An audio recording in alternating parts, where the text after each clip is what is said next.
look now at the final Arab-Israeli conflict that the IB could test you on paper one, which is called the 1973 War. But first we have to trace it back to the aftermath of the Six-Day War. You received in class some questions about the aftermath of the Six-Day War involving the issues that you see here on the screen. The fact that a resolution was passed by the United Nations didn't mean that there was going to be peace in the region. There were certain things about this resolution that were disputed, such as the word territories. It was interpreted differently by the Israelis and the Arab states. Neither side was willing to give ground despite this resolution. And therefore there was a war of attrition for almost 2.5 years between Egypt and Israel. There were periodic attacks, the creation of a fortified Israeli position called the Bar Lev Line on the eastern side of the Suez Canal. There were air raids initiated by the Israeli aircraft underneath their new Prime Minister Golda Meir. And Nasser also convinced the Soviets to increase the military aid to Egypt. This alarmed the United States because we didn't want there to be a direct Soviet presence in the Middle East, so we urged the Israeli Prime Minister Golda Meir to stop these air attacks. So eventually they did, but this just shows you that there was ongoing tension which would eventually result in another all-out war once again. In the years between the Six-Day War and the 1973 war, there was also the growth of the organization that we discussed before, the PLO. The refugee issue had grown larger because of the Six-Day War, because more people were expelled in the territories that Israel took over. And because the PLO had been weak and fragmented before the Six-Day War, this was their opportunity to regroup. They had that very intense hatred now because of the Six-Day War against Israel. And what happened basically was Fatah, which was the more militant organization to represent Palestinian interests, merged with the PLO. Yasser Arafat, who had been a leader in the Fatah movement, was able to take over leadership of the PLO and merge the two organizations together.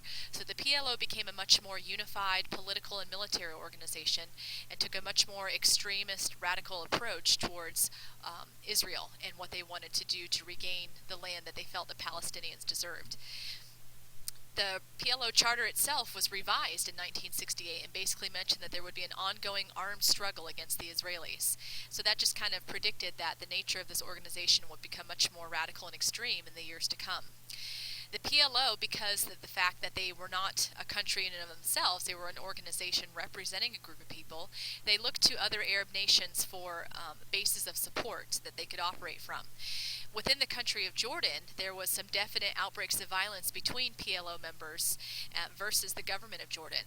Jordan had signed a proposal which ended the war of attrition between Israel and Egypt, and this outraged the PLO, the fact that they cooperated with this proposal and therefore cooperated with Israel.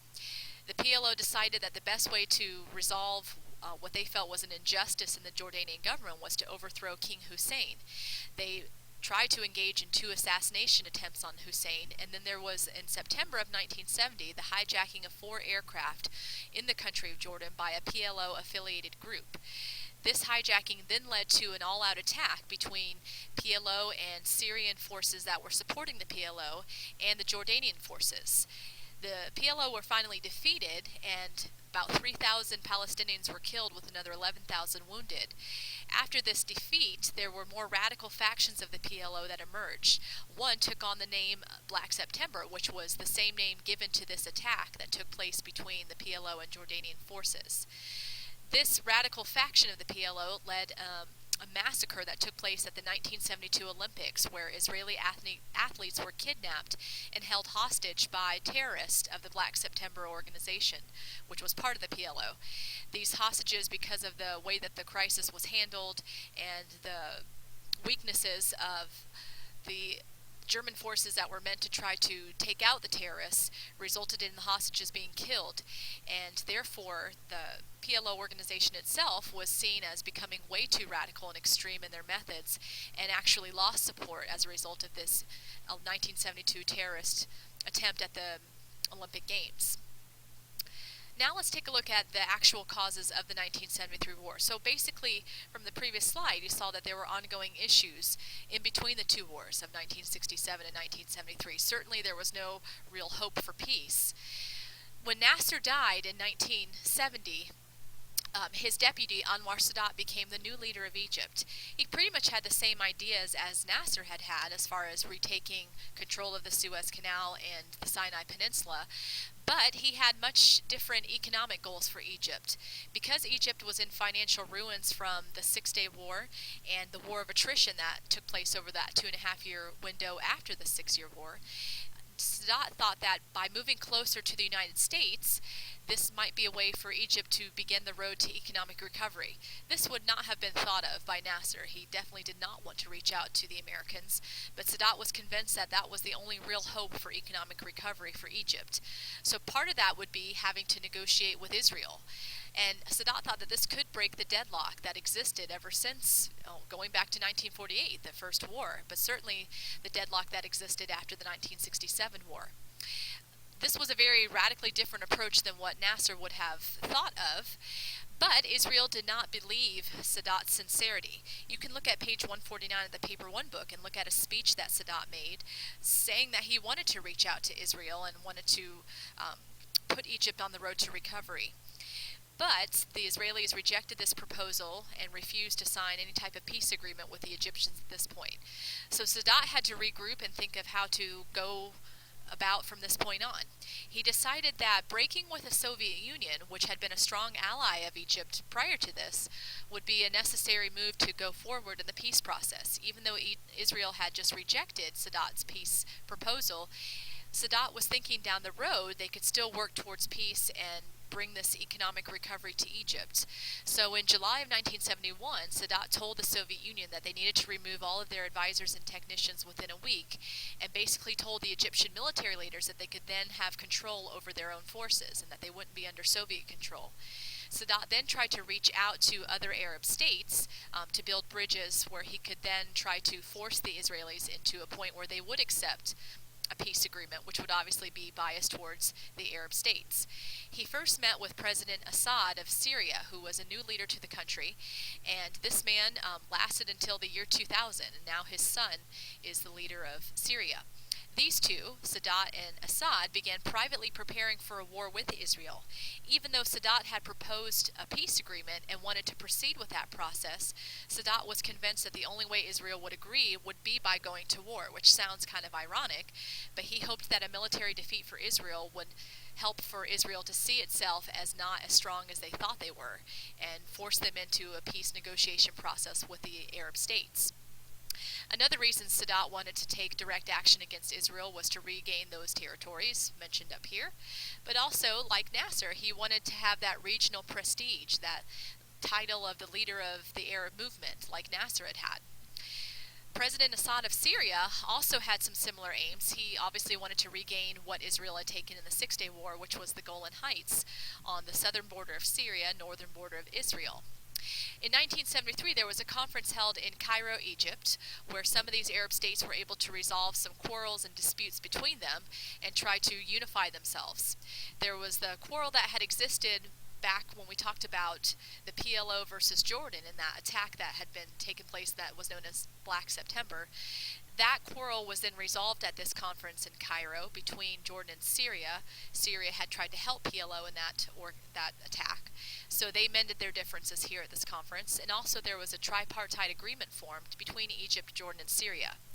It was hoped by Sadat that the two superpowers would intervene in this war that they were privately preparing for before either the Israelis or the Arabs could claim victory. And if these two superpowers intervened, they could then try to broker and begin this peace process once again. So this was a staged preparation for war, similar to what happened in the Suez Crisis when Israel, Britain, and France staged the attack. Israel at this point thought that they were in a pretty good position. They didn't see Egypt as being very strong. They knew that the Egyptian military had been pretty much decimated in the Six-Day War. They knew that Egypt had started to break away from the Soviet Union, and so they didn't see Egypt as a threat. Israel was also confident of U.S. support, politically and militarily, but the Vietnam War and the Watergate scandal was also taking place in the United States, so that kind of took our thoughts away from Israel temporarily.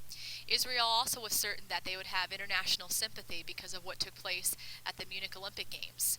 So the intelligence, which seems kind of strange that Israel would slip up with their intelligence here, they dismissed the warning signs that existed of what was taking place in Egypt and Syria against them.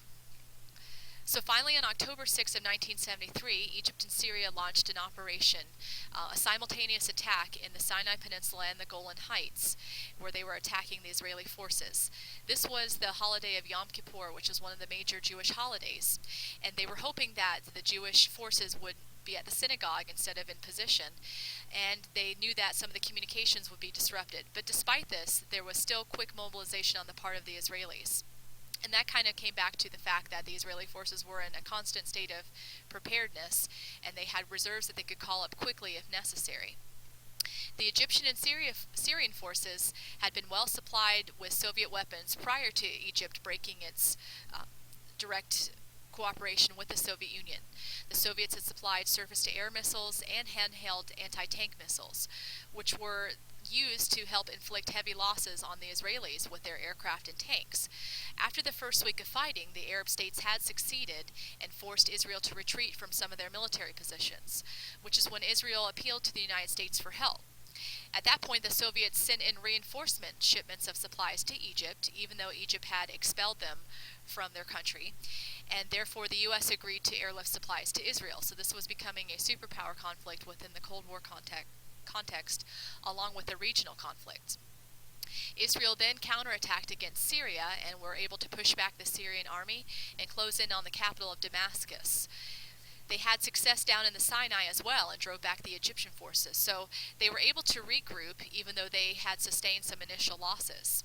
But then this organization right here, the Organization for Petroleum Exporting Countries, retaliated on the U.S. for supporting Israel, and they stopped the oil shipments to the USA and any European nation who had supported Israel. And this became a new tool that was recognized in the Middle East, using oil as leverage to try to get the U.S. and other countries that supported Israel to stop their support, basically. By the third week of October, the superpowers decided that they needed to get involved directly. Henry Kissinger of the United States went to the Soviet Union and worked with the Soviet leader Brezhnev to draft a plan to end the war, in which the UN Security Council would mediate the ending of the conflict between the Arab countries and Israel. At first, Israel and the Arab states rejected this proposal for a ceasefire, but then when the U.S. and the Soviet Union threatened to intervene militarily, which would escalate to possibly a nuclear conflict, the ceasefire was then accepted on October 22, 1973.